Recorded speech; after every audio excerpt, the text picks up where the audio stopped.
आज हम Telangana state class 6 Hindi subject है। ये मेरी फर्स्ट लैंग्वेज हिंदी क्लास 6 का, और टेक्स्ट बुक का नाम है बाल बसंत और चैप्टर नंबर है 3, और चैप्टर का नाम है देखकर भी नहीं देखती। तो इसका एक बायोग्राफी है, ऑटोबायोग्राफी, जो हेलन केलर के जीवनी पर आधारित है। तो हेलन केलर जी के द्वारा ही लिखा गया है, ये उनका ऑटोबायोग्राफी है। जो हेलन केलर जो देख नहीं सकते थे, वो ब्रेली, जो ब्रेली अक्षर को उनको ऐसे करके वो पढ़ते थे, ब्रेली जो अक्षर से उनको हेलन केलर के जो बिना देख के भी वो कैसे अपने अंतर्मन की शक्ति से वो सब चीज़ों को अनुभव करके वो देख पाते थे, उसके बारे में यहाँ पे उनका जीवनी में वो बताएंगे। यहाँ पे उनका ऑटोबायोग्राफी ये हेलन केलर जी के द्वारा लिखा गया, जो देखकर भी नहीं देखते। तो चलो स्टार्ट करते हैं। कभी कभी मैं अपने मित्रों की परीक्षा लेती हूँ। तो हेलन केलर जी यहाँ पे लिखे हैं, तो अपने जो मित्र यानी कि अपने जो फ्रेंड सर्कल में अपने फ्रेंड्स लोगों का भी वो परीक्षा यानी कि थोड़ा थोड़ा टेस्ट भी लेते रहते हैं, यह परखने के लिए कि क्या देखते हैं वो लोग, क्या देख रहे हैं दुनिया में चारों ओर। हाल ही में मेरे एक प्रिय मित्र जंगल की सैर करने के बाद वापस लौटी। उनकी एक मित्र, हेलन केलर जी की एक मित्र थी, वो जंगल में घूमने गई थी, सैर यानी कि घूमने गई थी, जंगल फॉरेस्ट विजिट करने गई थी, और वापस वो वहाँ से लौटती है। और मैंने उससे पूछा आपने क्या क्या देखा। वो उनसे, उनके मित्र से पूछती है हेलन केलर जी की, आप वहाँ पे गए थे फॉरेस्ट जंगल में, तो क्या क्या देखे। कुछ खास ही नहीं, उसका जवाब था। उनका जवाब कुछ खास नहीं, ऐसे ऐसे बिना इंटरेस्ट दिखाए वो बोले। मुझे बहुत अचरज नहीं हुआ, क्योंकि मैं अब इस तरह के उत्तरों की आदी हो चुकी हूँ। तो उनको भी कुछ फर्क नहीं पड़ा, तो वो ऐसे ही सब लोगों का उत्तर मिलता है, तो वो भी ऐसे हैबिचुएट हो चुके हैं। मेरा विश्वास है कि जिन लोगों की आंखें होती है वे बहुत कम देखते हैं। वो उनका मानना है हेलन केलर जी का कि जो भी जिन लोगों का आंखें होता है तो वो लोग कम ही देखते हैं, उनको कम ही दिखाई देता है। क्या यह संभव है कि भला कोई जंगल में घंटा भर घूमे और फिर भी कोई विशेष चीज न देखे? क्या ये संभव है कि कोई जंगल में इतना देर तक घूमता भी है, घंटा भर मतलब 2-3 घंटा घूमता रहे, और जंगल में कुछ भी उसको जैसे उसको आंखों को नहीं भाए? ऐसे मुझे नहीं लगता है, बोल के वो सोचते हैं हेलन केलर जी।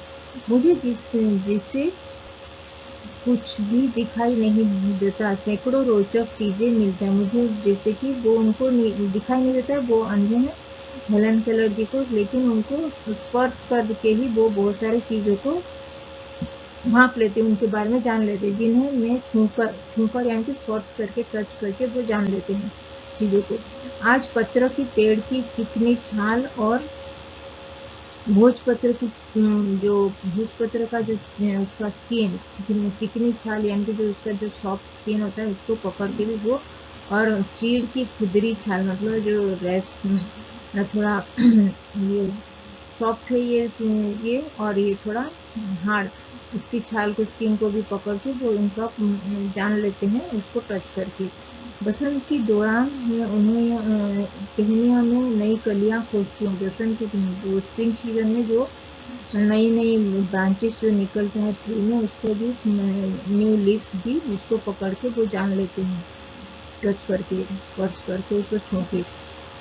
फूलों की पंखुड़ियों को मखमली सतह छूने और उनकी घुमावदार बनावट महसूस करके, उसके जो पत्र लीफ की जो पैटर्न, उसको छू के, उसका घुमावदार यानी कि जो पैटर्न, उसको छू के जो उसका कैसा डिजाइन हुआ है वो लीव्स, तो उसको वो पढ़ पाते थे, महसूस कर पाते थे, यानी कि फील कर पाते थे। उनको अपार आनंद मिलता था। इस दौरान मुझे प्रकृति की जादू का कुछ एहसास होता है। उनको जो प्रकृति का जादू, जो नेचर का मैजिक भी उनको थोड़ा बहुत ही उनको ये सब जान के बहुत ही प्रफुल्लित होते हैं। कुछ कभी जब मैं खुशनसीब होती हूँ तो टहनी पर हाथ रखते ही चिड़िया के मधुर स्वर कानों में गूंजने लगती। जब वो ट्री के आसपास होते हैं तभी वो ब्रांचेस को जब टच करते हैं, वहाँ पे जो चिड़िया घोंसला बनाते हैं, वहाँ पे जो चिड़िया का आवाज़, उसका जो चहचहाहट है, उसको सुन के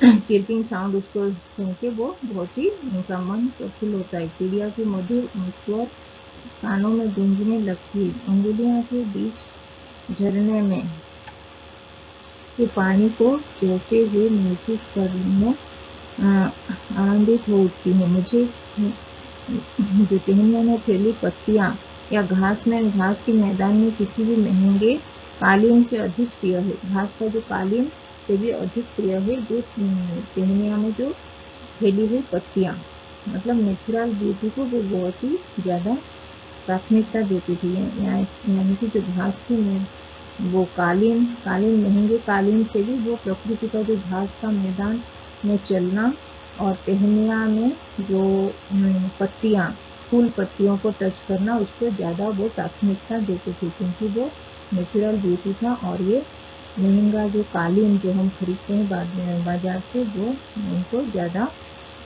प्रिय नहीं था।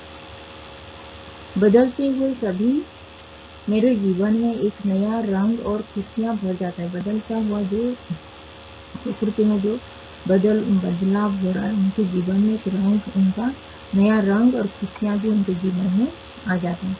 कभी कभी मेरा दिल इन सब चीज़ों को देखने के लिए मचल उठता है। कभी कभी उनको लगता है कि मेरे पास आँख होता तो मैं इन सभी चीज़ों को देख पाती।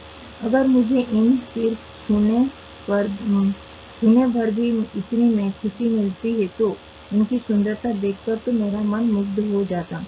तो जब उनको जो स्पर्श करते ही वो इतनी सारी चीज़ें उनके बारे में जान लेते थे, उनको इतना खुशी मिलता था, तो तब वो सोचते थे कि अगर मेरे पास आँख होता तो उसको देखते ही, उसकी जो सुंदरता को देखकर भी मेरा मन और भी ज़्यादा मुग्ध होता था, बोल के वो ऐसे सोचते थे।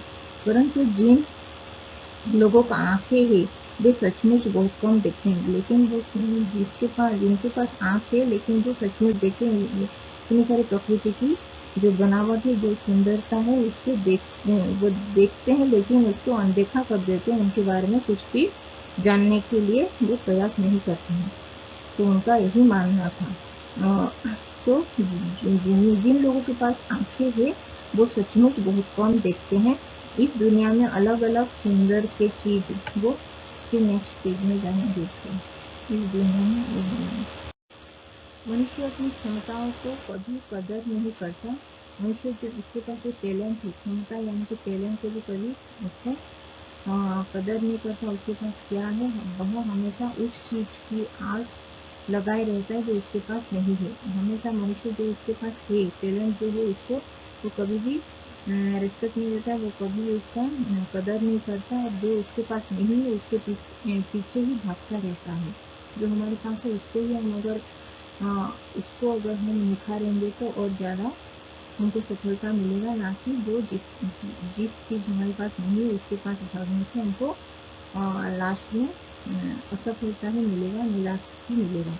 यह कितने दुख की बात है जो कि दृष्टि के आशीर्वाद को लोग एक साधारण सी चीज समझते हैं, जबकि इस नियामत से जिंदगी को खुशियां के इंद्रधनुषी रंगों से हरा भरा किया जा सकता है। तो यह कितने दुख की बात है कि जो दृष्टि की आशीर्वाद, जो भगवान की दृष्टि हमको दी है, उनके आशीर्वाद से लोग एक साधारण सी चीज, मतलब कि मामूली सी चीज को भी समझते हैं, लेकिन जब नियमित से जिंदगी में खुशियां के इंद्रधनुष रंगों से हरा भरा उसको किया जा सकता है। जो मामूली इस चीज को भी जो जिंदगी जो ये जो इंद्रधनुष कलर से भी उसको हरा भरा और ज़्यादा कलरफुल किया जा सकता है। ये था हेलन केलर जी के द्वारा लिखा गया, जो देखकर भी कभी नहीं देखते, जो देखकर भी कभी नहीं देखते, उसका जो उनका जो ऑटोबायोग्राफी है, उनके जीवनी है, हेलन केलर जी के द्वारा लिखा गया उनका जीवनी है, जो देखकर भी नहीं देखते। उसका आपको कुछ डाउट है तो कमेंट में लिख सकते हो, कुछ शब्द के अर्थ जानना है तो कमेंट में लिख सकते हो। तो धन्यवाद, थैंक यू।